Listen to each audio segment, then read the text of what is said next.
first male athlete in Southeast Asia to win a gold medal at the World Artistic Gymnastics Championship.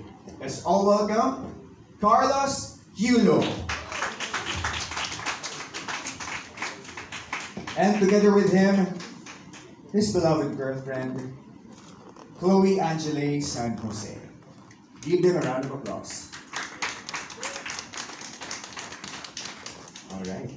And of course, we are so excited to get to know about their journey and preparation of Carlos Yulo for the Paris Olympics 2024. But before that, we would just like to extend our deepest gratitude to every one of you, our media friends, partners who attended our press conference for today.